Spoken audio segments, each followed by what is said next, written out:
Y amén. Gloria a Dios, mis hermanos. Le voy a pedir que me regale toda su atención. No pienso demorarme mucho con la enseñanza de hoy. Yo creo que alrededor de 30 minutos y nada más. Así que yo le invito a usted para que por favor me regale toda su atención. Lo que decía el pastor, apague su celular, no permita que nada le distraiga. Dígale a la persona que está a su lado, cuando termine la enseñanza volvemos a hablar. Mientras estemos en la enseñanza no vamos a hablar los dos. Amén. Acordémonos de lo que nos estaba enseñando el pastor el día domingo, en el orden de las cosas durante el culto. Primero yo le hablo a Dios, yo le expreso, yo le canto, yo le oro, yo le alabo, ¿cierto? Yo le hablo a Dios, me dirijo a Él. En segundo lugar, Dios me habla, entonces yo tengo que estar atento a escuchar lo que Él me quiere decir. Y ya por último, como tercer punto, ya hablamos los hermanos. Amén. ¿Cuántos están de acuerdo con eso? Gloria a Dios. Y en la noche de hoy yo traigo un mensaje que pienso que el Señor me ha regalado para traer a la iglesia, y lo he titulado Adoración en tiempos de crisis. Y aprovechando esto del Mundial de Fútbol que se está celebrando en Brasil, y que de hecho ha cautivado pues la atención del mundo entero, porque todo el mundo ha estado muy pendiente de este evento deportivo. Pero en estos días ocurrió algo que me llamó mucho la atención con ese jugador que usted ve allí, un jugador de Brasil, un defensa, David Luiz se llama. Y esas dos imágenes, esas dos fotografías fueron tomadas en los últimos dos partidos que jugó la selección brasilera en el Mundial. Ese famoso partido donde nos ganaron 2-1, más allá de los errores del árbitro y todo. Pero finalmente Brasil ganó y pudo pasar a otra instancia del evento. Y en el momento en que terminó el partido, que es la primera imagen, lo primero que hizo David Luiz, un cristiano, todo el mundo sabe que él es cristiano, nunca ha negado la fe, inclusive él lidera varios grupos juveniles cristianos de deportistas. Una vez terminó el partido y Brasil ganó 2-1, lo primero que hizo fue arrodillarse, levantar sus manos y darle gloria a Dios por ese triunfo que habían logrado en ese día. Fue lo primero que hizo. Qué fácil resulta darle gloria a Dios cuando obtenemos una victoria, amén. Pero lo que Brasil no sabía era que unos días después esa celebración se iba a convertir en tristeza, porque ya se enfrentaron contra Alemania y usted ya sabe qué fue lo que pasó. Y esa es la imagen de abajo. Después de caer derrotados 7-1 ante Alemania, en su propia casa, haber sido humillados, David Luiz volvió a hacer lo mismo. Se volvió a poner de rodillas en la cancha y le dio gloria a Dios. Amén. Quizás muchos de nosotros hubiésemos tomado esta actitud en el momento de la victoria, pero quizás en el momento de la derrota hubiéramos salido enojados con la gente, con el árbitro y hasta con Dios. Pero esto fue un ejemplo que me impactó a mí. Y cuando estaba comenzando a armar el tema, el Señor trae a mi corazón colocar a este hombre, a este deportista como ejemplo. Y por eso he colocado al tema de esta noche, adoración en tiempos de crisis. Y a manera de introducción quiero decirle que nos resulta muy sencillo, muy fácil adorar a Dios y darle gloria cuando todo va bien. Amén. Cuando tenemos la nevera llena de provisión, la alacena, cuando tenemos todos los recibos por pagar al día, no estamos colgados en nada, tenemos salud, nuestros familiares están bien, no tenemos falta de nada. Allí resulta muy fácil glorificar a Dios y alabarle y adorarle y venir a la iglesia y hacer lo que el pastor nos estaba enseñando, adorarle a Él con alegría. Pero cuando las cosas no van tan bien, allí es donde se nos hace un poquito difícil adorar a Dios. Allí es cuando los verdaderos adoradores aparecen en escena y adoran a Dios a pesar de, adoran a Dios sin importar lo que esté pasando, adoran a Dios en medio de la crisis, en medio del desierto, en medio de la enfermedad, en medio de la escasez. Y de eso quiero hablar en esta noche. Y quiero que usted esté muy atento, porque vamos a estudiar en la vida de algunos hombres, grandes hombres de la fe, que fueron adoradores en tiempos de crisis. Amén. Y vamos al primer ejemplo para no tardar tanto la enseñanza. Un hombre muy conocido por usted y por mí, el padre de la fe, Abraham. Y las personas que toman nota, puede tomar esa cita, Génesis 22, Génesis capítulo 22, versículo 1 al versículo número 19, para que usted lo lea en casita, ahora que llegue. No archive el cuaderno hasta el próximo domingo que usted lo traiga para tomar nota. No, acostúmbrese a llegar a su casa a estudiar qué fue lo que le enseñaron, a poder profundizar un poquito más. Amén. Tome nota de esa cita y cuando esté en su casa se sienta a leerlo y le pida al Espíritu Santo que le revele más de esta enseñanza que Él nos trae en esta noche. Abraham fue un hombre al cual Dios le probó la fe de una manera increíble. Usted ya debe conocer la historia, y si no la conoce se la resumo. Abraham, ya entrado en años, concibió, la mujer de Abraham, Sara, concibió, estando ya de edad muy avanzada, un hijo que Dios le había prometido a Abraham de antemano. Ese hijo se llamó Isaac. Cuando Isaac comenzó a crecer, era el hijo amado, la promesa de Dios hecha realidad. Y cierto día Dios llama a Abraham y le dice: Abraham, ven acá, necesito que hagas algo para mí. Necesito que tomes a Isaac, a tu hijo, a tu amado, lo lleves al monte que te voy a mostrar y lo sacrifiques en un altar para mí. Una prueba bastante difícil de entender para los que somos padres aquí, y para los que no son padres pero han tenido sobrinos, quizás niños en las casas. Una prueba bastante dura, bastante difícil. Y Abraham lo que hizo, cuenta la historia, fue que llamó a 2 de sus criados, montó a su hijo en un asno y emprendió la caminata hacia el monte que Dios le había mostrado. Y Abraham iba con la convicción de hacer lo que Dios le había ordenado. Pero detengámonos un momento en el versículo número 5, por favor. Génesis capítulo 22, el versículo número 5. Dice algo muy interesante que quiero que nos detengamos allí un momento. Mire lo que dice la palabra de Dios. Entonces dijo Abraham a sus siervos: esperad aquí con el asno, y yo y el muchacho iremos hasta allí, y adoraremos, y volveremos a vosotros. Hermanos, ¿a quién se le ocurre adorar a Dios en medio de semejante prueba?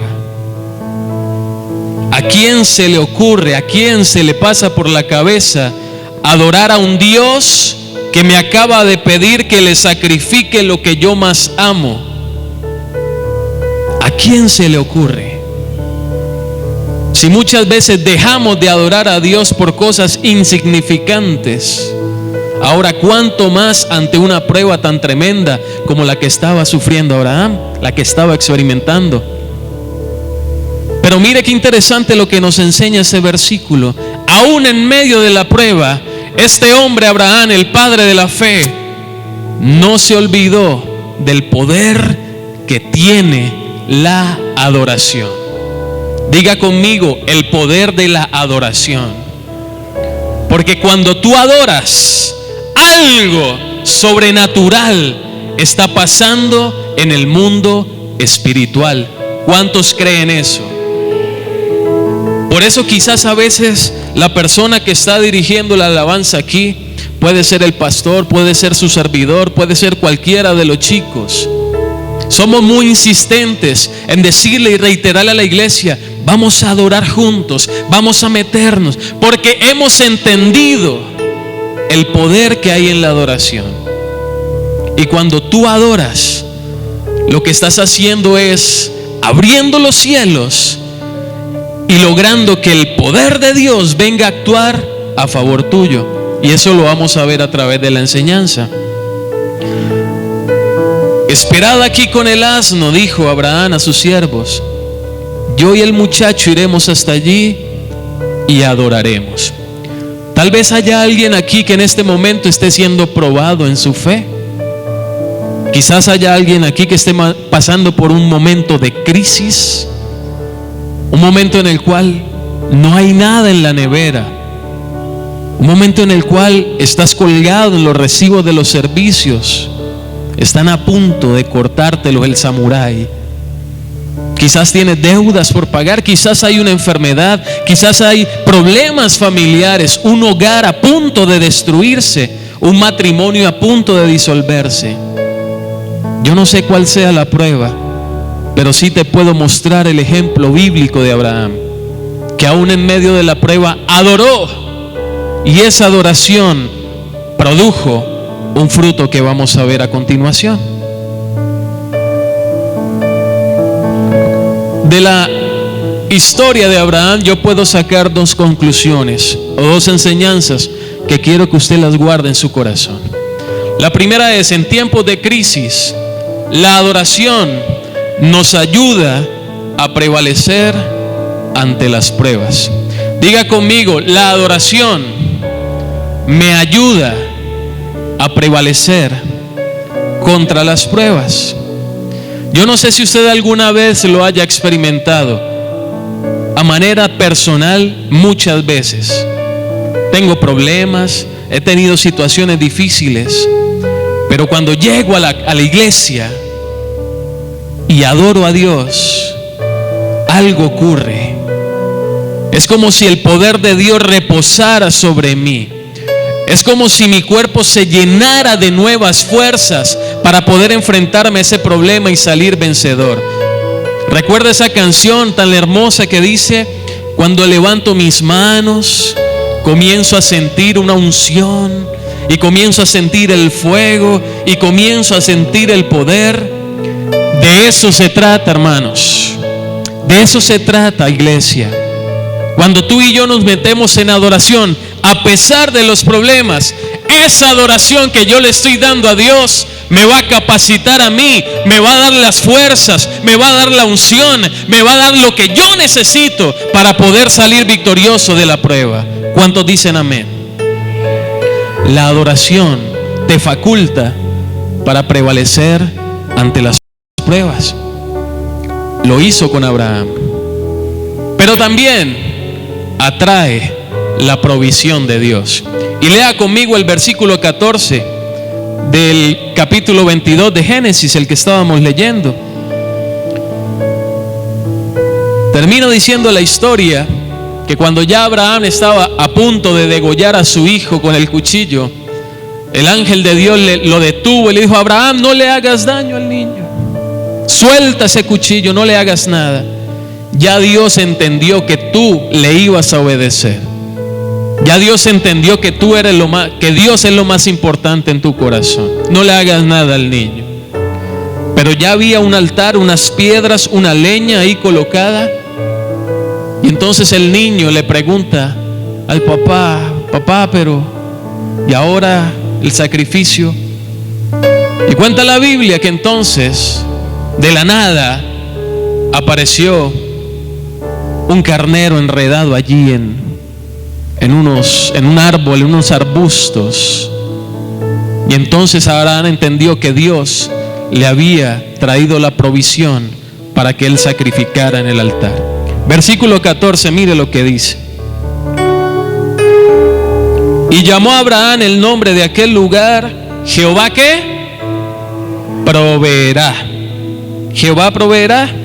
Por tanto se dice hoy: en el monte de Jehová será provisto. Cuando tú adoras a Dios, la adoración atrae la provisión de Dios. Diga conmigo: la adoración, con seguridad, la adoración atrae la provisión de Dios. Cuando tú adoras a Dios con todo el corazón, puedes estar seguro de que las compuertas de los cielos se están abriendo para ti.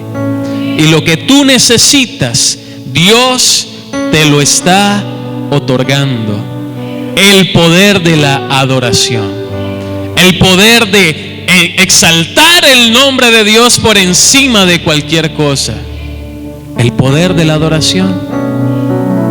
Quiero que se guarde estas enseñanzas en su corazoncito, porque a partir de hoy, todos los que estamos escuchando esta enseñanza, no vamos a volver a tomar la adoración como algo sin importancia, como un tiempo más dentro del culto para llenar unos requisitos y unos espacios de tiempo. Vamos a tomar la adoración como lo que realmente es: algo poderoso, algo sobrenatural, mediante lo cual Dios se va a glorificar y el poder de Dios va a venir al favor de su iglesia. ¿Cuántos dicen amén? Abraham. Seguimos con otro grande, con otro monstruo de la fe, Moisés. Y ahí está la cita para que la lea en su casa. Éxodo capítulo 34, versículo 1 al versículo 10. Lo lee en su casita. Le resumo un poquito la historia y ahí me tengo que devolver, yo creo que al capítulo como 32 más o menos.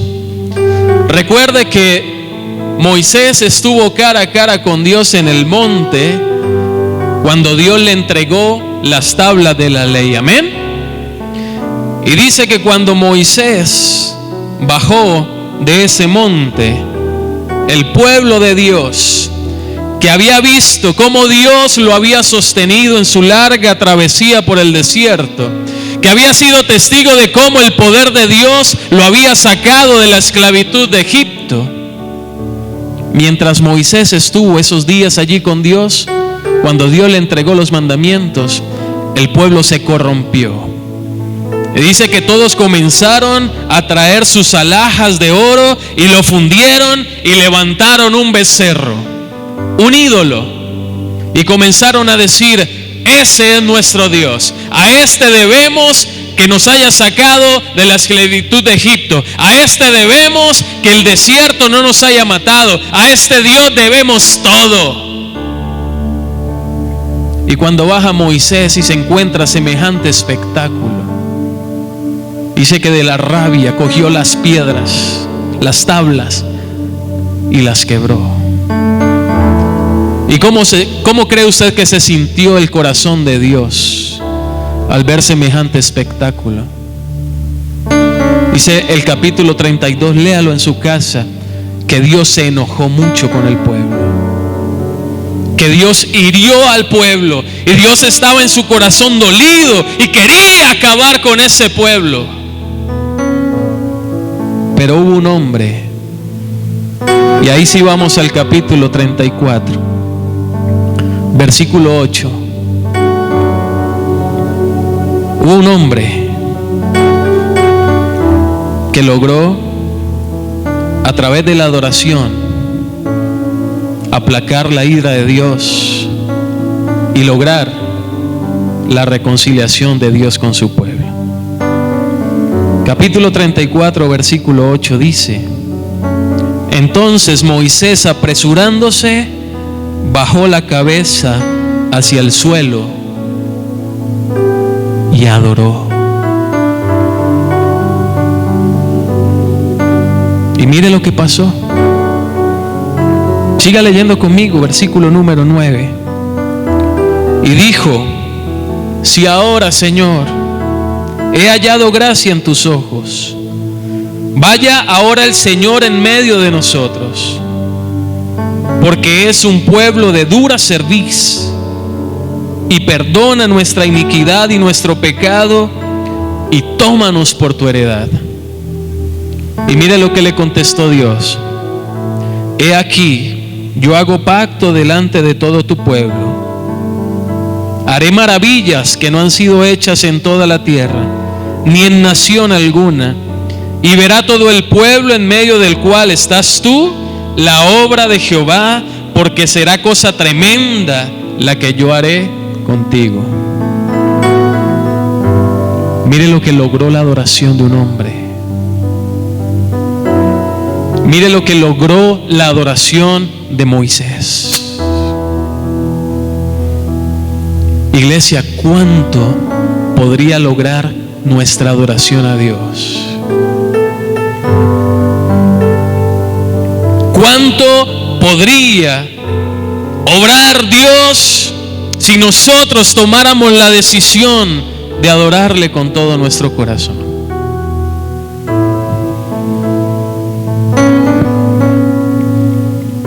Y con la historia de Moisés yo aprendí lo siguiente: en tiempos de crisis, la adoración nos permite interceder a favor de otros.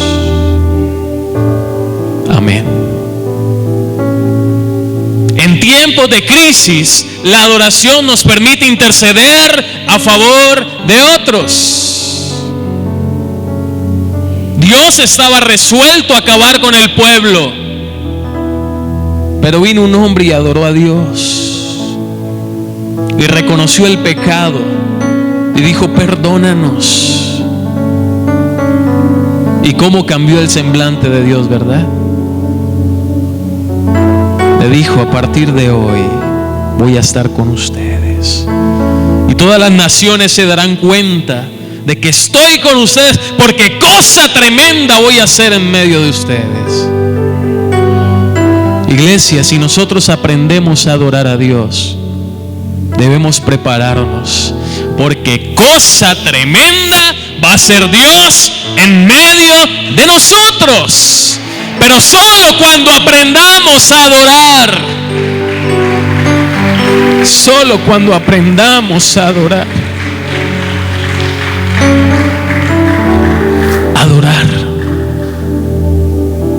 y eso no se trata de cantar solamente unas canciones aquí. Ministerio de danza no se trata de moverse y danzar allí solamente. Chicos que tocan instrumentos, no se trata de venir a tocar. Niña de los coros, y me hablo a mí mismo, no se trata de eso. A partir de hoy ya no más tocar, ya no más cantar, ya no más danzar. Vamos a adorar a Dios. Amén. Vamos a adorar a Dios. Y vamos a preocuparnos por entender qué es adorar a Dios. Amén. Porque lo que sí te quiero decir es que la adoración te permite interceder a favor de otros, pero también permite nuestra reconciliación con Dios. ¿Quiere que le cuente una anécdota personal? La primera vez que yo entré a la iglesia no misionera, al tabernáculo, pues que no estaba este templo, obviamente, sino que estaba la ramada. A mí me había invitado un vecinito de la casa, Roger Ríos. No sé si algunos de ustedes se acuerdan de él. Él fue el que me invitó a mí a la iglesia. Una vez yo vine un jueves y estaba Fernando Vega tocando el piano, Héctor Fabio con la guitarra, y ese grupo de alabanza era hermoso, grande. Las voces eran como 10 voces. Había personas tocando las congas, los bongos, los timbales. Eso era hermoso. Y ese jueves que yo entré, me hice atrás. Como siempre, cuando uno entra a la iglesia por primera vez, se hace atrás de último a ver qué pasa. Y cuando yo menos pensé, en medio de la adoración, empecé a llorar. Y yo no entendía qué era eso, pero empecé a llorar. Y me acuerdo de ese momento y todavía me emociono mucho. Y recuerdo como si fuera ayer que estaban cantando esa canción que dice: aquí estoy. ¿Recuerdan esa canción? Te ofrezco todo lo que soy. Y esas notas lograron penetrar tanto mi vida que empecé a llorar. Y empezaron las lágrimas a venirse. Y yo no entendía qué me estaba pasando. Cuando menos pensé, estaba de rodillas pidiéndole perdón a Dios por mis pecados. ¿Qué pasó? El poder de la adoración.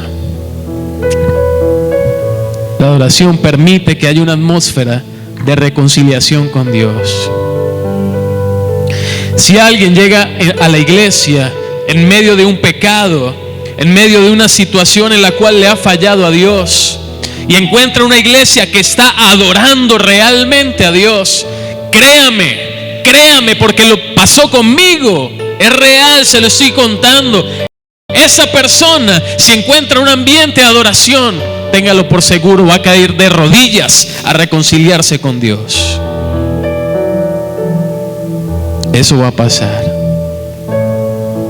Y Dios me lo ha mostrado que va a pasar en esta iglesia. Y no solamente a mí, sino a muchos. Dios les ha mostrado que esta iglesia va a ser reconocida como una iglesia que adora a Dios.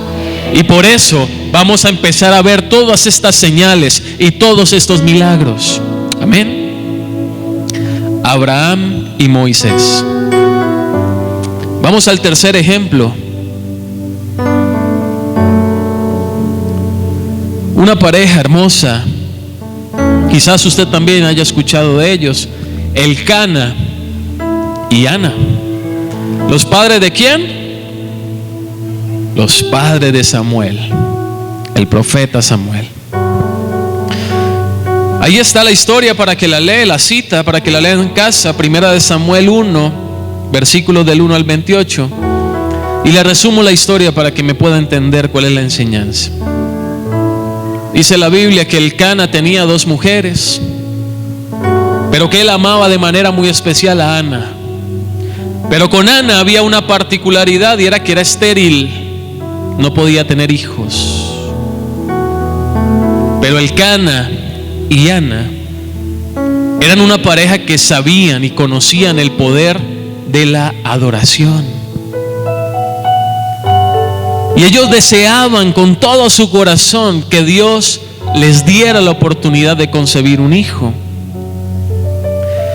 Y gracias a su vida constante de adoración, Dios les dio la oportunidad de hacer ese sueño realidad. Amén.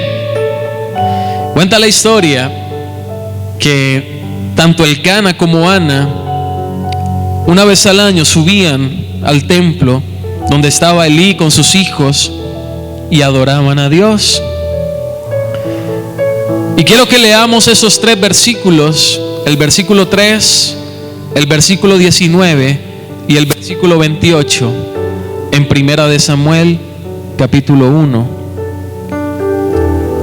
Primera de Samuel capítulo 1. Mira lo que dice el versículo número 3 acerca del varón de Elcana. Y todos los años aquel varón subía de su ciudad para adorar y para ofrecer sacrificios a Jehová de los ejércitos en Silo, donde estaban 2 hijos de Elí, Ofni y Finés, sacerdote de Jehová. Entonces mira lo que me está enseñando la escritura. Elcana era un hombre que cada año subía de su ciudad hacia el templo para adorar y ofrecer sacrificios a Dios. Salte conmigo al versículo 19. Mire lo que hacía esta pareja. Versículo 19. Y levantándose de mañana, adoraron delante de Jehová, y volvieron y fueron a su casa en Ramá. Tenían una cultura de adoración en sus vidas. Era una adoración continua. Y el versículo número 28. Después de que Dios les concedió, que pudieran concebir a Samuel, al pequeño Samuel, Ana le había hecho una promesa a Dios que si le permitía tener un hijo varón, ella lo iba a consagrar, lo iba a llevar al templo para que ese hijo le sirviera a Dios todos los días de su vida. Y llegó el momento en que tenía que llevarlo. Y mira lo que dice el versículo 27. Por este niño oraba y Jehová me dio lo que le pedí. Versículo 28, ella cumple su promesa. Yo pues lo dedico también a Jehová, todos los días que viva será de Jehová. ¿Y qué hizo? Y adoró allí a Jehová. Una pareja que deseaba tener un hijo y vio su deseo hacerse realidad gracias a su vida constante de adoración. ¿Qué deseas tú? ¿Cuál es el deseo de tu corazón? ¿Cuál es el anhelo que tienes? ¿Quieres ver que se haga realidad? Adora. Adora a Dios. Deleítate en Jehová y Él te concederá las peticiones de tu corazón. Sencillo. Adora. Dígale a la persona que está a tu lado: adora. Adora. En tiempos de crisis, la adoración mueve a Dios a cumplir los deseos de mi corazón. Diga conmigo: la adoración mueve a Dios para que Él cumpla los deseos de mi corazón. Amén. Pero hay algo más, y es que cuando tú eres un hombre que adora o una mujer que adora, tu adoración atrae la bendición de Dios sobre tu descendencia, sobre tus hijos y sobre tus hijas, sobre tus nietos, y de ahí para allá. Todos van a recibir la bendición de Dios cuando eres una persona que adora. Yo veo a Danielita.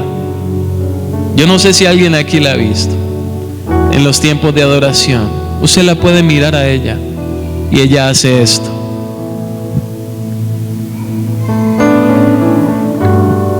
¿Quién le enseñó? ¿Quién le enseñó? Y todo lo que los niños van aprendiendo, eso les va a marcar su destino con Dios. Así que si tus hijos ven que tú tienes una vida de adoración, ellos muy seguramente van a ser adoradores también, y eso va a traer la bendición de Dios para todas tus generaciones. ¿Y cuántos dicen amén a eso? Tenemos que tener una cultura de adoración, que Dios sea el centro de nuestra adoración.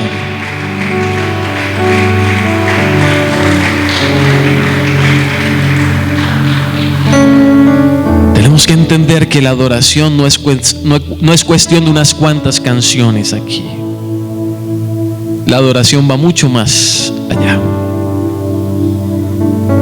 Último ejemplo y terminamos.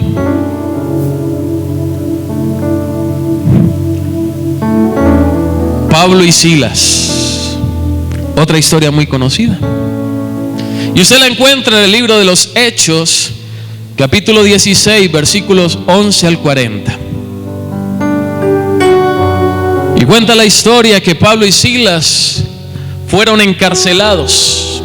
Los metieron a la cárcel por estar alborotando el pueblo, por echar fuera demonios. Los encarcelaron. Estos dos están trastornando al pueblo, mejor metámoslos allá preso. Y dice cuenta la historia bíblica que los metieron en el calabozo de más adentro y los sujetaron de manos y de pies para que se callaran y dejaran de predicar a Cristo. Y cuenta la historia en el versículo 25 de Hechos 16. Pero a medianoche, orando Pablo y Silas, cantaban himnos a Dios, y los presos los oían. Y después nos preguntamos por qué Dios se movía tanto en la iglesia primitiva.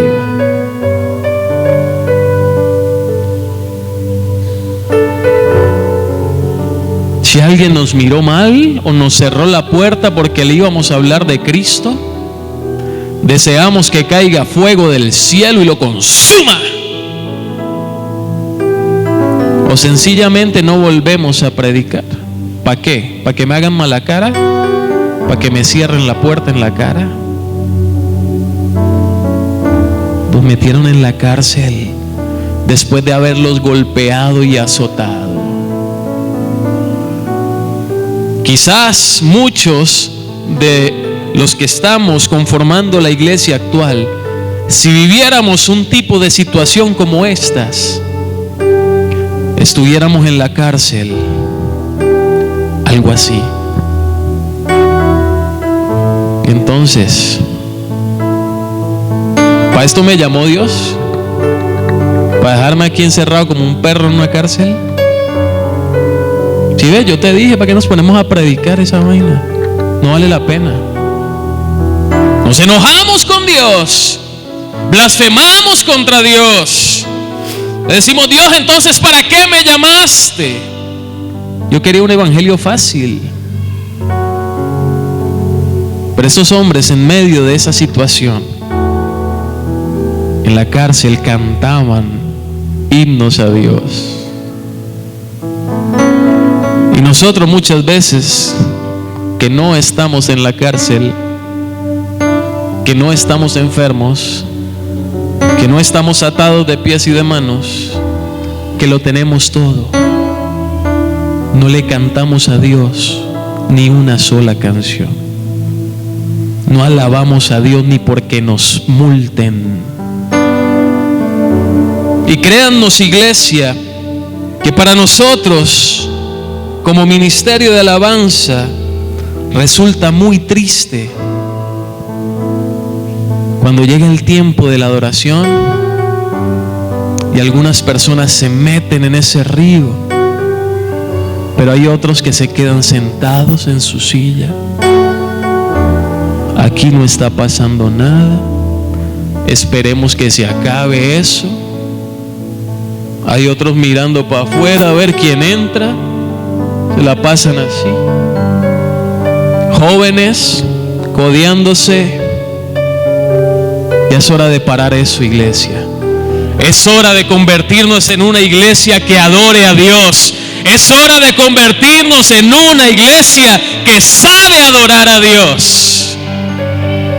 Por favor, dígale a la persona que está a su lado: vamos a adorar a Dios a partir de hoy. Ya esto tiene que cambiar. Si antes no lo sabíamos, ahora lo sabemos. Cuán importante es la adoración. Cuán importante es una base fundamental en cualquier iglesia. Hay personas que le quitan importancia a la adoración y creen que la palabra, solamente la predicación, es importante. Esa sí no me la pierdo, porque eso sí es importante realmente. Y por eso los domingos vemos a la gente llegando a las 11 de la mañana. Quizás piensan, la prédica es lo importante. Ir a escuchar a esos locos cantando allá, ¿para qué? Si se desafinan a cada rato. Pero espero que a partir de hoy le demos el valor que tiene el tiempo de adoración en medio de un culto. Y no solamente aquí, sino cuando estés en casa, cuando estés en el trabajo, cuando estés en la universidad. Tienes que convertirte en un adorador en medio de la crisis. Y si no estás en tiempo de crisis, pues la Biblia dice: ¿está alguno alegre? Cante alabanzas. ¿Está alguno alegre aquí porque no tiene problema? Cante alabanzas. Alabe a Dios porque Él ha sido bueno con usted. No hay excusa para no adorar a Dios. Amén. Y en esta historia yo encuentro 3 enseñanzas que le quiero sembrar en su corazón. En tiempos de crisis, la adoración te va a abrir caminos donde no los hay. En tiempo de crisis, la adoración puede abrirte el panorama. A través de un tiempo de adoración, Dios puede mostrarte la salida a tu situación. Pero también trae liberación y sanidad. Porque la historia de Pablo y de Silas termina de la siguiente manera. Ellos cantaban himnos y de repente hubo algo sobrenatural, un terremoto. ¡Pah! Se abrieron todas las celdas y los grillos y los cepos que les tenían las manos y los pies atados, ¡pum!, se quebraron. Estaban prisioneros y a través de la alabanza fueron puestos en libertad. Amén. Cuando tú adoras y alabas a Dios, Dios puede traer en ese momento liberación a tu vida. Cuando tú levantas las manos a pesar de la circunstancia, créeme, eso es como si estuviera rompiendo las cadenas que te atan. Cuando tú decides danzar para Dios y gozarte en medio de una alabanza, créeme, cosas van a salir de tu vida. Te vas a sacudir toda esa pesadez. Esas cargas se tienen que ir en el nombre de Jesús, porque la alabanza y la adoración tienen un poder sobrenatural. Usted recuerda la historia de Jericó. 7 vueltas ahí, con trompetas y con bocinas, y el pueblo en fiesta y en alabanza. ¿Y qué pasó a la 7ª vuelta? Todos gritaron de alegría, de júbilo. ¿Y qué pasó con los muros? Eso pasa en la iglesia cada domingo. Usted no se ha dado cuenta. Cuando le decimos levante un grito de guerra, levante un grito de júbilo, no es para que se escuche bonito, no es para que César se sienta animado a seguir la fiesta, no. Es porque algo está sucediendo en el mundo espiritual. Muros se están derribando, fortalezas se están cayendo, maldiciones están siendo quebrantadas por el poder de la alabanza y la adoración. Amén. Si le va a aplaudir, apláudale más fuerte, porque esa adoración es para Él.